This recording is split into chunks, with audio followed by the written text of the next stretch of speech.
Hello everybody, this is a continuation of the previous class where we were talking about music notations, right? So now the set of 5 lines is called as a staff, okay, or a stave, okay.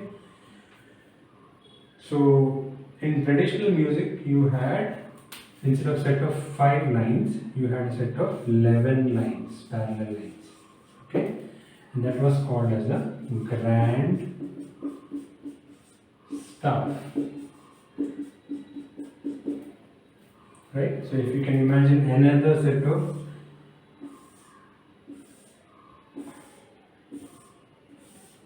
right, 1, 2, 3, 4, 5, 6, 7, 8, 9, 10, 11. Okay, so we had a grand staff. So that was a set of 11 parallel lines.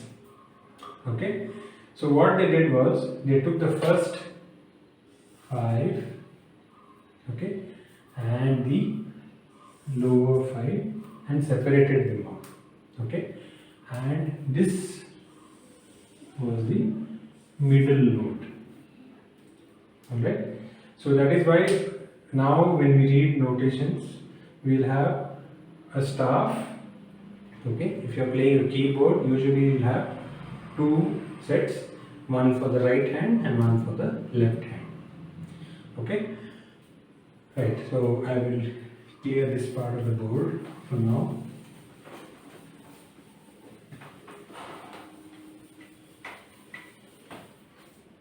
So now we have to name these notes, right? So we know that the names of the notes in our the way we name it is from A to G. Correct? Right. So now we have to fix these names to the notes in one particular manner so that it is constant, so that it doesn't keep changing. Correct? So to fix it to one particular note, we use something called as a clef. Okay, so the clef basically fixes the name of one note to one letter, so then we can continue the letters on the right side and name the rest of the notes. Okay, so the first clef what we are going to learn is called as the, sorry, why did I write TD? Treble clef. Okay, also it is called as the G clef or the sol clef. Okay, and now when I write the sign, you will be familiar with this sign, right? Right, so this is the sign of the treble clef. Familiar? You would have seen this as the identity of music anywhere you go. Most of the time this will be the sign you will be seeing and you would have wondered what it was. This is nothing but the treble clef. Okay. So what does this treble clef do now? What it basically does is, we have started the sign of the treble clef on the count this line. This is the first, this is the second line, right? You started on the second line, gone to the third line, come down to the first line, and gone straight up, right? So it looks, they say something like a G, which is, you know what, turned upside down, right? So what does it basically do is, it fixes the second line note, right? This is the second line note as G. Okay, so now you can start counting from G. So like I told you, the lines and spaces alternate each other. Okay, so after the second line we will have the second space, right? So the second space note should be the note after G. So what is the note after G? Commonly you would say H, right? But H does not exist in music. Correct? So you go back to A. Okay? So this becomes A. Okay? So the note after A becomes B, the note after B becomes C, after C becomes D, E and F. Right? So you finished naming all the other notes.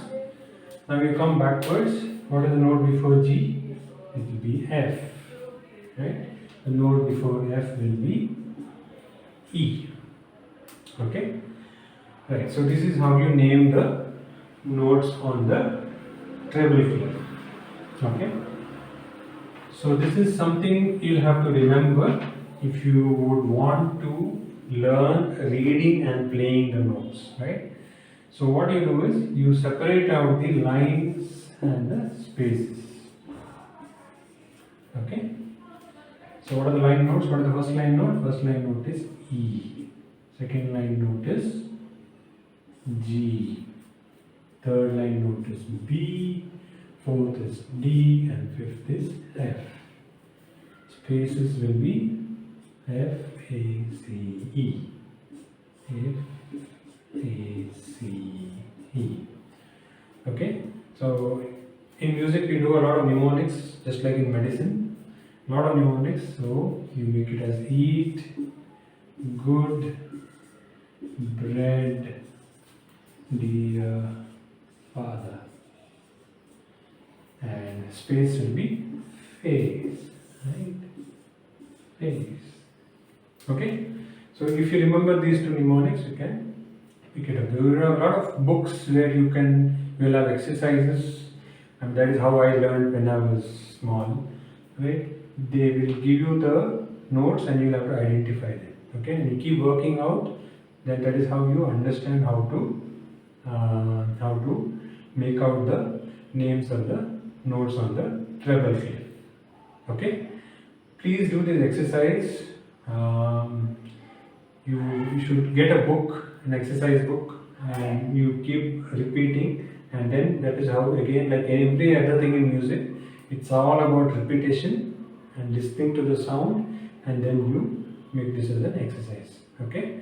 If you have any queries, any doubts, any clarifications, please leave a comment or let me know on my email ID. I will be happy to help you. Thank you so much.